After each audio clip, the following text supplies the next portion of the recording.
Good morning, or depending on when you're watching this, good afternoon, good evening, or good night. My name's Ross and I was always told I had a voice for radio, so today we are starting another tournament.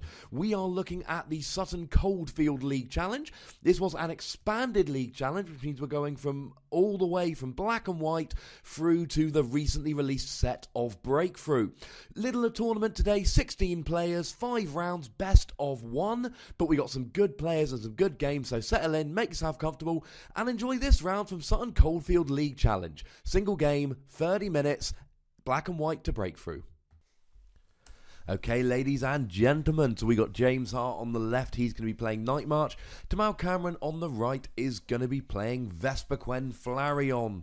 These are two of the biggest decks in Expanded, so this is something we should be aware of. Okay, this is not good. Attaching a DCE to an EV which is almost certainly going to be KO'd next turn, not a good thing. Using a Professor Sycamore to discard a second DCE, not a good thing. These decks, both of these decks, have a huge reliance on DCE. Admittedly, James more than Tamal, but still, both of these decks have a huge reliance on DCE, which I'll explain as the game goes on. You are limited to playing 4 DCE in your deck. That is a very bad thing. One good thing for Tamal, he gets a Feebas on the bench, as he benches an unknown and uses its ability to discard it and draw a card. Feebas evolves into Milotic. Milotic's ability allows you to take 1 card from your discard pile into your hand.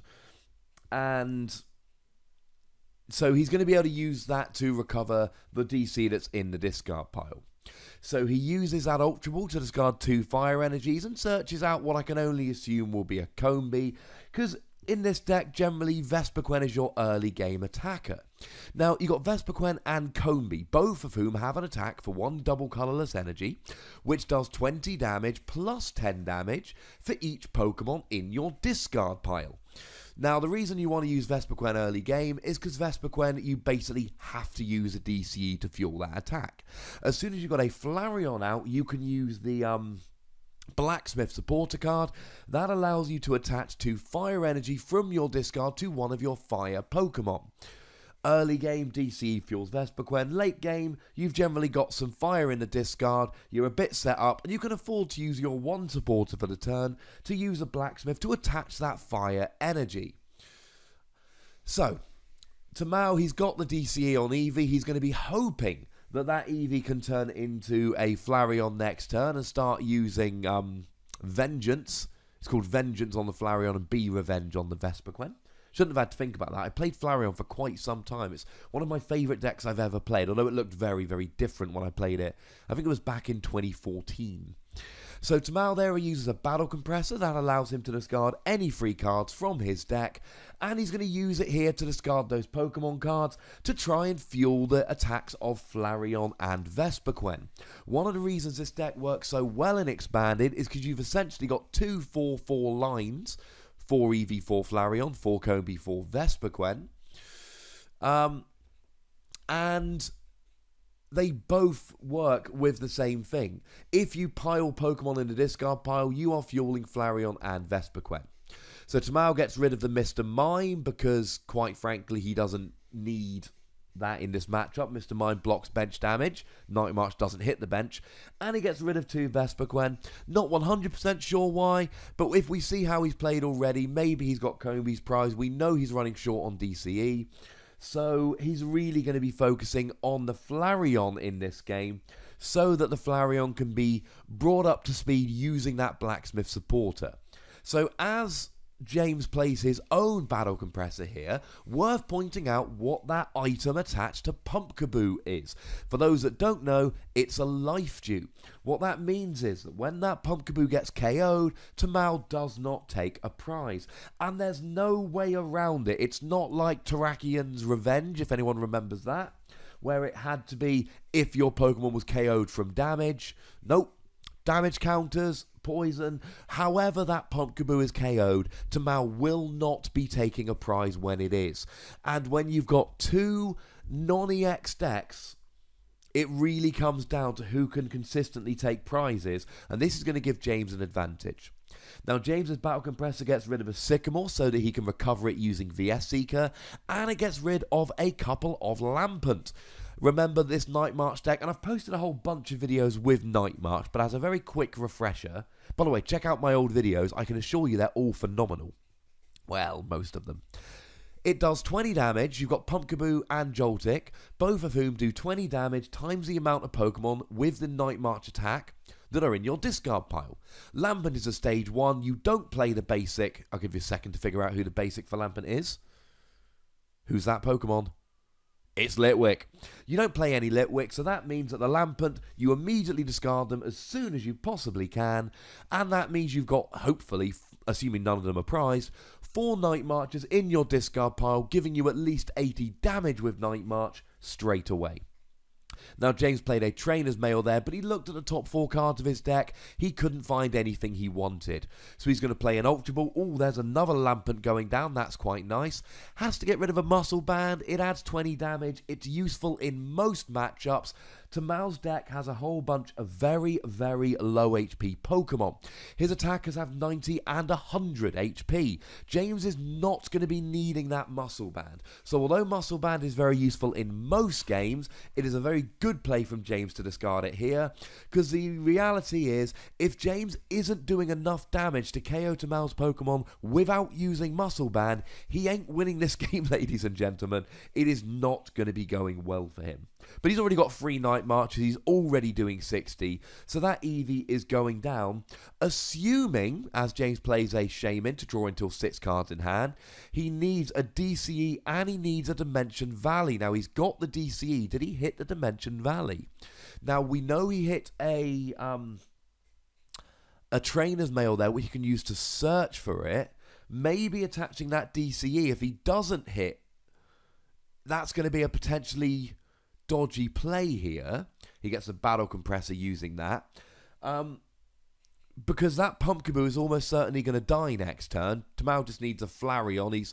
Pumpkaboo's only got 60 HP. Tamal only needs to have 4 Pokemon in the discard, and we know he's got at least 3, maybe more. James uses the Battle Compressor there. Now all 4 Lampent are in a discard pile. Now, we've talked about DC being at a premium.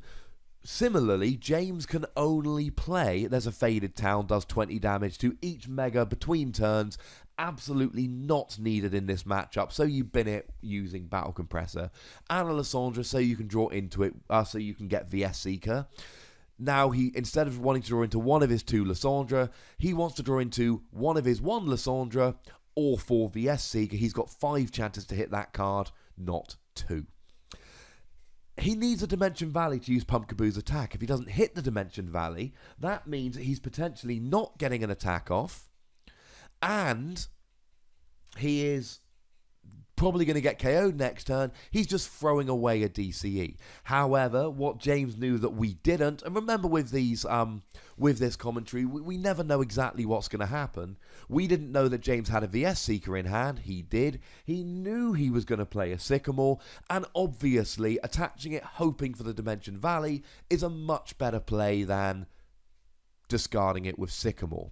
And James gets his own Feebas there to try and get his Milotic line. It doesn't look like he's got the Dimension Valley though, or presumably if he had it, he would have played it by now. But he's got an Ultra Ball, so he's going to have to play his hand down again, getting rid of a Giovanni Scheme. That's the one that allows you to either draw until you've got 5 cards in your hand, or add 20 damage to the attacks that you do. It's not an ideal situation by any stretch. James is having to discard, and you see the amount of time he's spending thinking here. Oh, you do not want to discard a VS Seeker at any point in the game. That is one of the very best cards in the standard format and in the expanded format, which of course is the format in which we're playing today, ladies and gentlemen.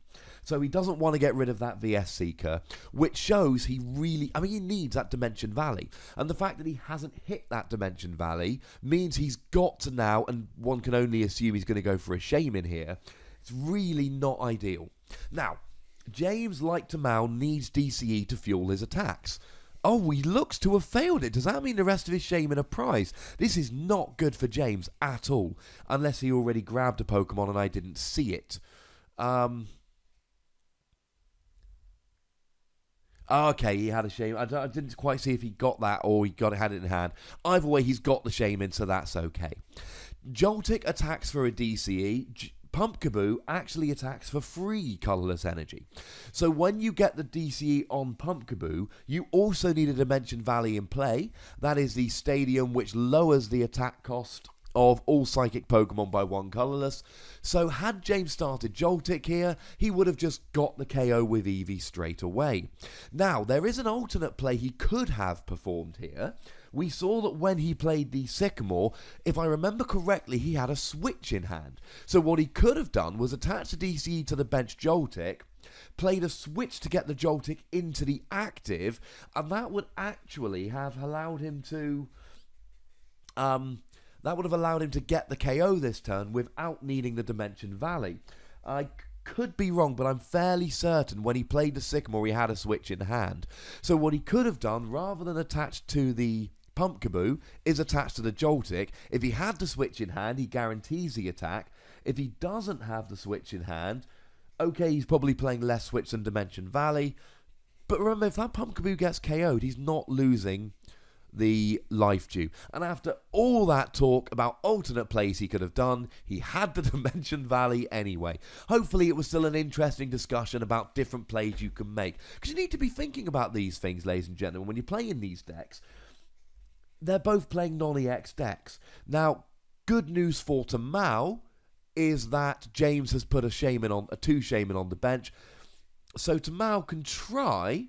Oh, here comes a VS Seeker, presumably getting a Sycamore back to draw him a fresh hand of 7 cards. Doesn't look like he's going for the high 5, though. And he's going to be looking for a DCE here.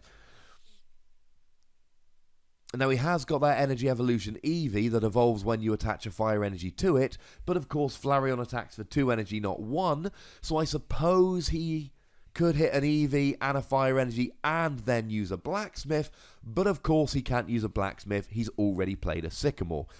But in a turn we hadn't played a Sycamore, that would be an option.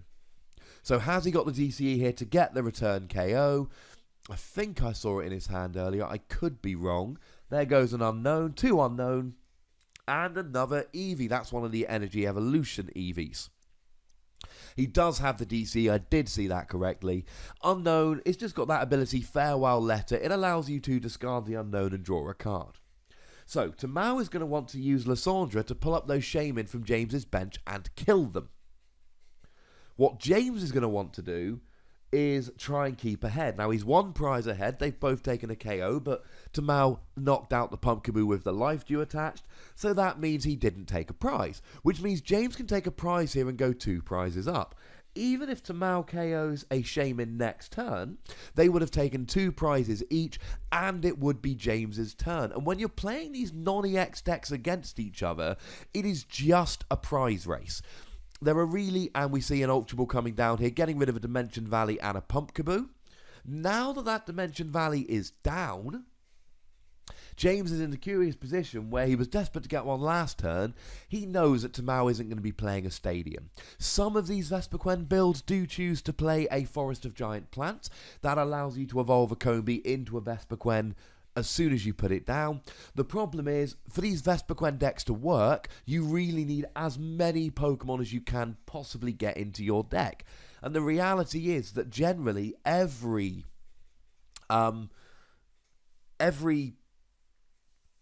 stadium that you put in your deck is 1 less Pokemon. Now you see James there going for a second Feebas. Remember that he needs to possibly get the DCE back so he can get 6 attackers and 6 KOs. But remember also, James can use Milotic to get a life dew back. And if he gets a life dew back, like he's just doing, that means that Tamao is not going to be able to take a prize. Now there was one turn, it might be this one, where it was... I think they were trying to create drama for the stream at this stage. James knew he could have got the DCE and guaranteed the attack or got the life dew. He chose to go and get the life dew. They asked me to make it very aware that James knows he can get the DCE back from the Milotic. I forget exactly what they said. It was a couple of weeks ago at this point, but it was something about creating drama for the stream. And, you know, just showing off that he could get a life dew back. Either way, clearly, I would have gone for the DCE there. However,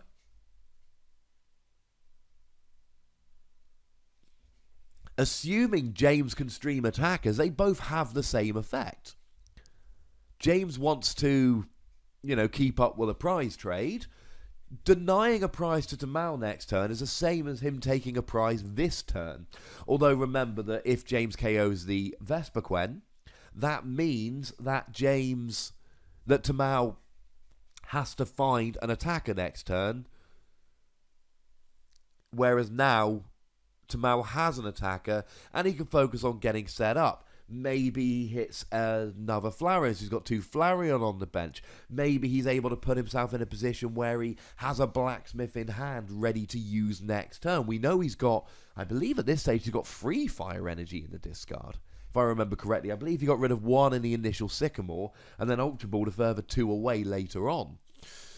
So that's what Tamal really... Oh, and we know he's got a Battle Compressor in hand, so if he hasn't already, I would assume he's going to bin the Blacksmith here. Get it in the discard pile, ready to reuse with the S-Seeker, unless, of course, he's got it in hand. I would assume you would play 2 in Vespiquen, because it's such an important card, you don't want it being prized. But then again, like I've said, spaces are at a premium. So he gets rid of a Bridget. That's a card that allows you to take 3 basic Pokemon or 1EX and put them straight onto your bench. 3 non-EX or 1EX. Put them straight onto your bench. Good in these non-EX decks because it really helps you to get set up. And worst case scenario, you can go and he gets rid of an AZ, which allows you to pick up a Pokemon, but you discard all cards attached to it. Worst case scenario with Bridget, you search for 3 unknown, put them all onto your bench, and then if you've really got nothing, you can draw 3 cards. So in a deck like this, even a Bridget, okay, it becomes like a Tierno or a Cherin, and they've never been the best draw cards in the format. But worst case scenario, if you're desperate and all you've got's a Bridget, you can use it to draw 3 cards, and remember, at the same time, you're getting 3 Pokemon in your discard pile, which is something you need. Now, worryingly, Tamal has played a couple of Battle Compressor and he's not yet drawn he's not yet discarded, as he gets rid of those unknowns to draw 2 more cards, a Blacksmith. Does he have... Oh, he's definitely got it in hand now. We can see it as that last card.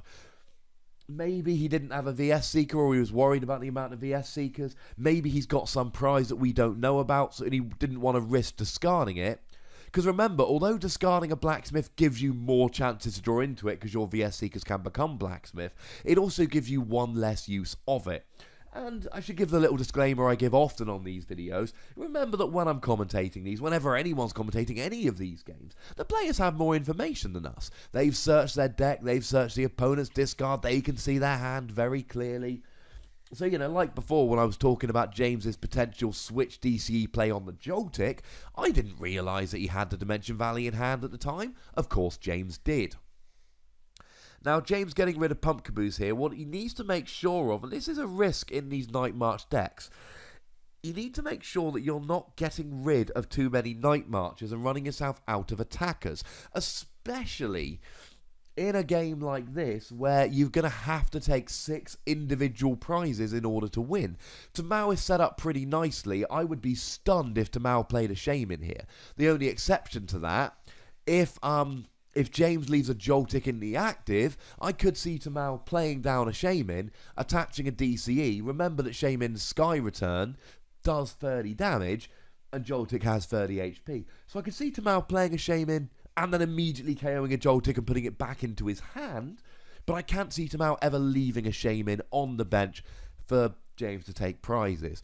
And at this stage, this looks like what it's going to come down to. Tamal here is going to be wanting to use Lysandra, and he's going to be wanting to KO those Shamans. And that might be one reason Tamal would choose not to discard the Blacksmith with a Battle Compressor, is so that he can save those VS Seekers for the Lysandras for the Shamans. So we see the Milotic coming down here. This Milotic does get a DCE. He missed an attack last turn. He doesn't miss it this turn. He's up 2 prizes to 0. He's taken 2. Tamal has taken 0. But of course, the fact that he used the Milotic to recover the DCE now means that Tamal can actually take a genuine prize this turn. Now we know he's got the Blacksmith in hand, so we assume he's going to play that in a moment.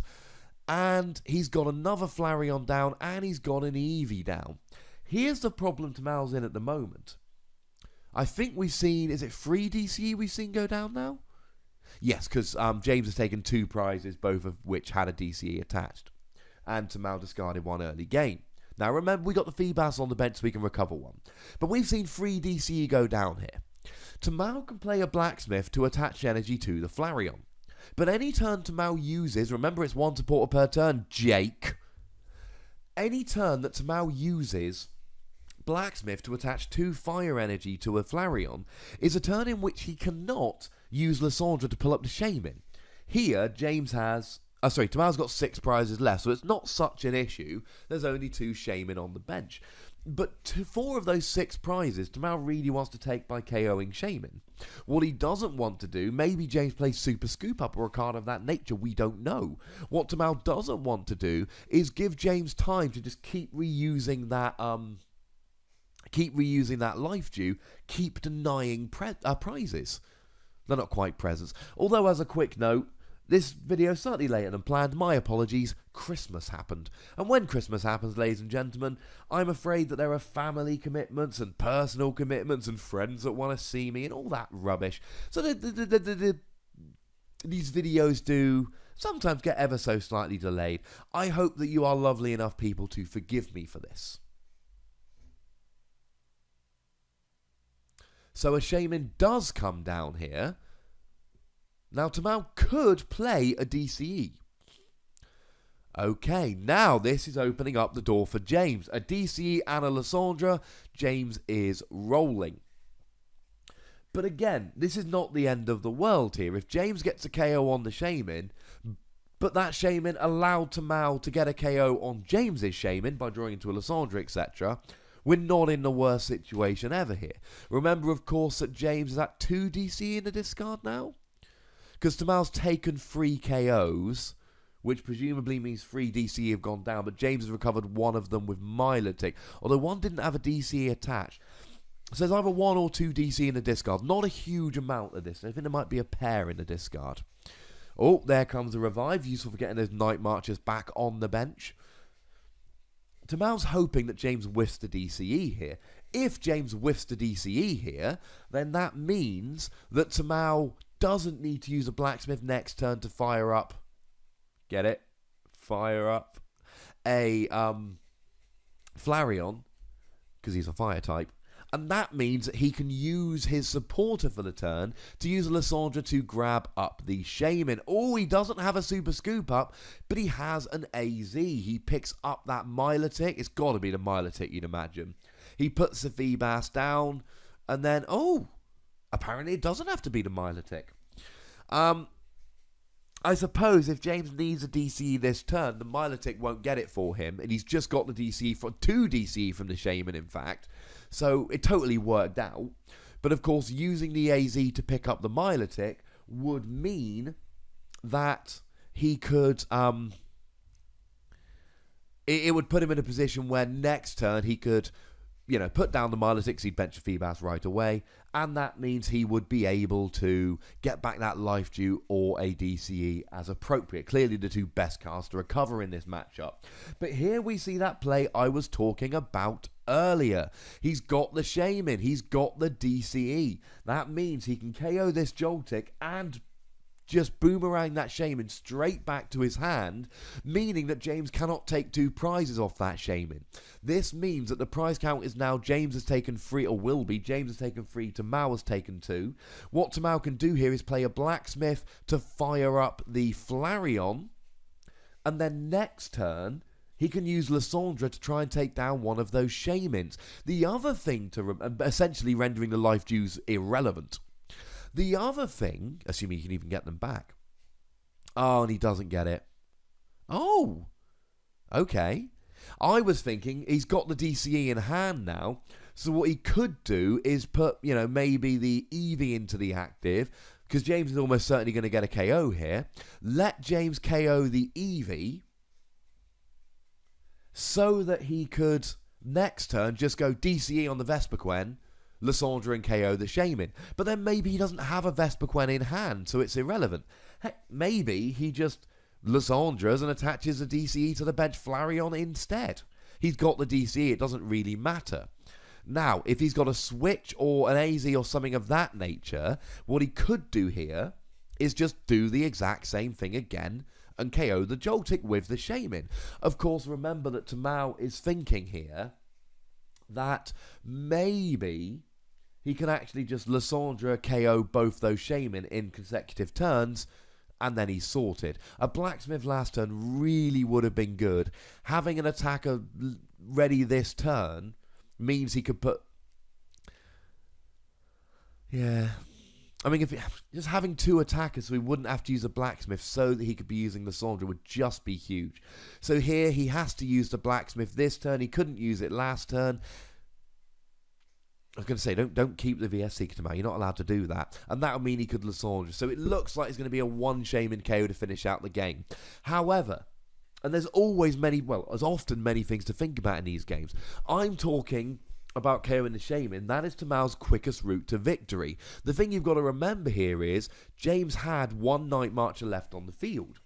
So by KOing that Night Marcher, it forces Tamao to take 3 KOs to win the game rather than 2. But it's completely run him out of Night Marchers. I was going to say it leaves James with no Night Marchers to use right here. Turns out that was James's last Night Marcher. I was not aware of that. Again, not looking at that, and that when we saw Tamao look through James's discard pile a moment ago, that would have been what he saw. The fact that there were no Night Marchers left, and that means that Tamao wins what I thought was a pretty gosh darn exciting and interesting game. I hope you agree. Thank you very much to James and to Tamao for agreeing to be on stream. Both lovely chaps. And thank you to Glenn and Joanna Shirley, or Glenn Pugh and Joanna Shirley, for allowing us to record and making it very easy. Comment, like, subscribe. You know how YouTube works. I'll be back with more videos very shortly. Thank you very much for watching. My name is Ross, and you've been watching PTCG Radio.